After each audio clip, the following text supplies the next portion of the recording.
Hey there everybody, Fat Preacher Man here, and today I'm going to take you through a repair or a quick fix for your furnace, for your heating system on the inside of your house.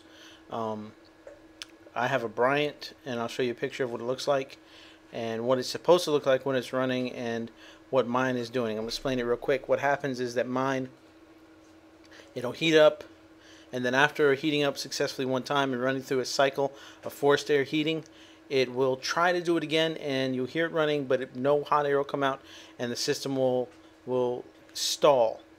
And then it'll do that a few times, and after it's stalled a few times, after it has unsuccessfully started the heat cycle, it will lock up. And I have a reset switch on the wall so I can reset it. But the problem with that is the whole reason it's not working is because there's a heat sensor inside that detects when there's a flame on it. And what happens is after a while has been on anything, it'll get carbon buildup.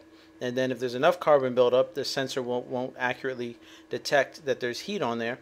So as a safety precaution, it shuts the system off, and you are without heat.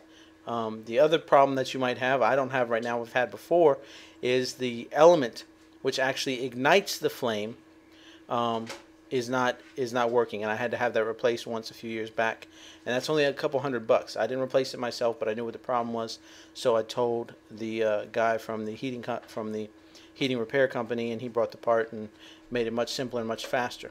So if you can diagnose your problem, that's half the battle. Either it's something you can do or something I would not recommend doing. I would not recommend trying to take anything out and replace it. The little heating element, which we're going to do today, is fairly simple. Well, once you find it, you just take a small piece of sandpaper, sand it, get some of that carbon off, and then you should be good to go. And like I said, I'll take you through those steps. That's what I do. That's what I've been doing over the years to keep my system up and running. So I'll see you in a few. Okay, so this is the actual outside of my heating system. The furnace, it's a Bryant Plus 80 natural gas unit, supposedly efficient.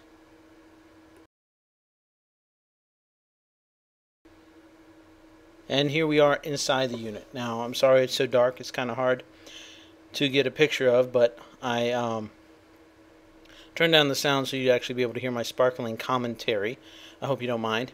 But here you see there's three pipes. Those 3 pipes are what carry the flame through. I turn on night vision, try to make it a little better. But it's actually starting the cycle right now.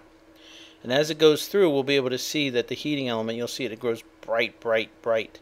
And all it does is it gets hot enough so that the gas that's being sucked past it actually ignites. And so right now the gas is being sucked through it, and when it ignites, see there it is starting to glow. I'm going to turn off the night.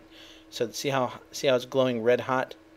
So it's basically like the old lighters in the car, or the electric pilot on a stove, that it burns, it gets so hot, and then once the sensor, which is working at this moment when I took this video, senses that the heat is actually on, it turns it off. I turn the night vision on again, trying to get it from a better angle. Not really working, but it turns off the heating element and just lets the gas go through. So this is how it's supposed to work. The gas going through, everything heating up. Now, let's say it's not working. What do we need to do? Hold on one second and I will show you that. Right there in front is the sensor for the heat. And when that gets too much carbon buildup on it, it won't be able to detect that the fire is going. And so as a safety mechanism, it thinks there's just gas escaping, and it shuts off. So as an easy, quick fix, what you can do is what I do. Take a little piece of sandpaper, and you just rub on it. Trying to get you guys a shot.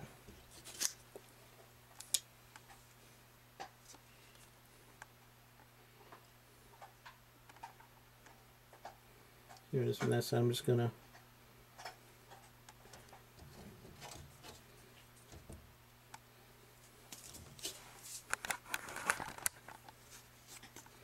use a little night vision. A little difficult to reach, especially with chubby, bulky hands like myself. But just reach around everything. You don't have to do a fantastic job. Just take a little time. Try not to move anything. Try not to unplug anything or attach any wires. Do not reset any knobs. And again, this is just as a way to get the carbon buildup off of that sensor. So you can see some of it there. Let me turn off the sensor. See how there's a little bit of it right there? So you just keep doing that. It just takes a couple minutes. Don't have to spend all night doing it, but just takes some time, and hopefully that'll help clear up your sensor so it'll detect the heat better. And you know, like I said, if you have a unit like ours is a Bryant. I believe most new furnaces are actually built with sensors like this to help prevent when there is not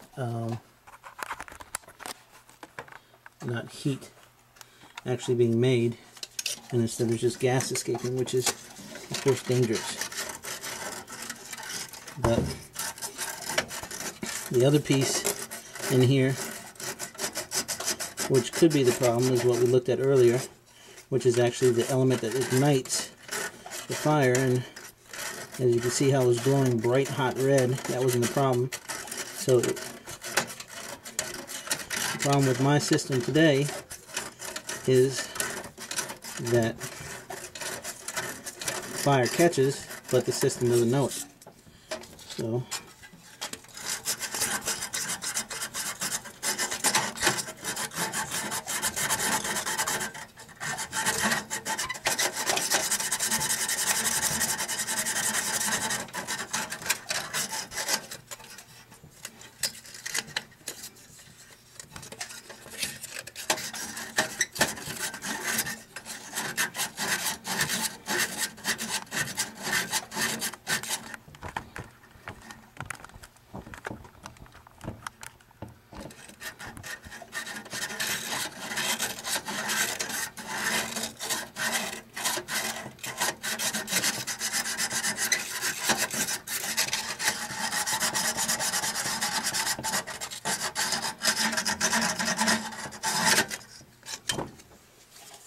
there we go. Hopefully, turn the night vision off again. Show you that in the light. Hopefully that'll be enough to make a difference. And then you just put your grate back on the front for safety.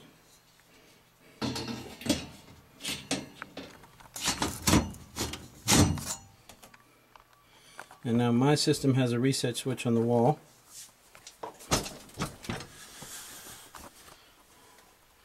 Right here. So turn that off, turn it back on. Now your system may be set up a little bit differently, but as you can probably hear in the background now, my system is resetting itself. And the first thing it does is it purges itself. It just turns on the fans and makes sure that there's no gas that was just trapped there. And then after it's done that, then it'll go through the lighting sequence, and we'll see how we did.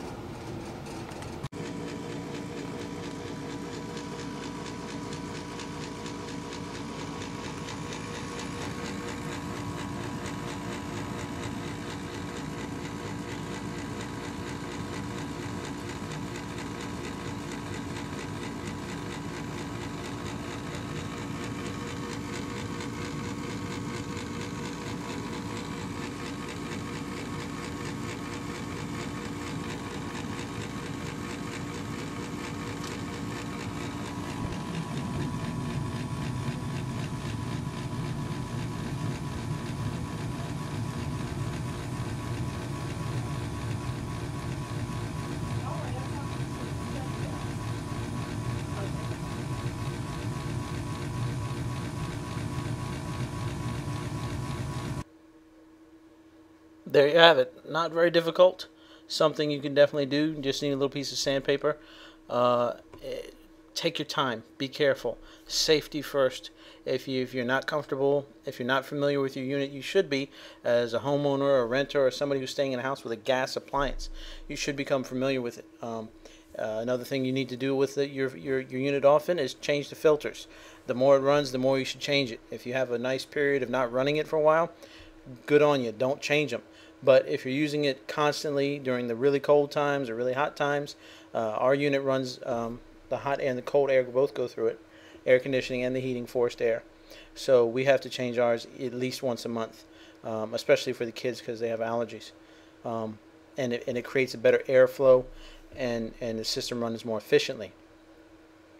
But like I said before, if your issue is if you go through the sequence and you watch and you look in your unit and you don't see the ignition unit, the little one that's supposed to get hotter, getting bright and trying to ignite the gas, if that's your issue, then call your local heating and air conditioning repair company and let them know that that's the issue. That'll help them out. That'll make sure they bring the right part. Tell them which unit you have should be on the front. Hopefully you have the paperwork laying around the house somewhere. My wife is great about that. She keeps everything, so praise God for her. Not my strong suit. But if it's just like I said, if it heats up once and then you have that problem where you have to keep resetting it, and because my unit, if I don't use it for a while and then I wait, for some reason it'll kick on. I can do it maybe if I wait for 2 hours. Problem with that is the house gets so cold that it has to keep trying to reheat, and then the carbon becomes built up and it desensitizes it, and so this is just a better solution. If you have any questions, any comments, please hit us up in the comment section below. Check out our other do-it-yourself videos.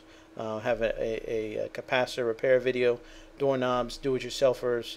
Love to hear what you think. Love to see some of your videos. So subscribe to me. I'll subscribe to you, and we'll all be better for it. Thanks a lot for your time. Thanks for watching. Hope it helped. Jesus bless you, and have a great day.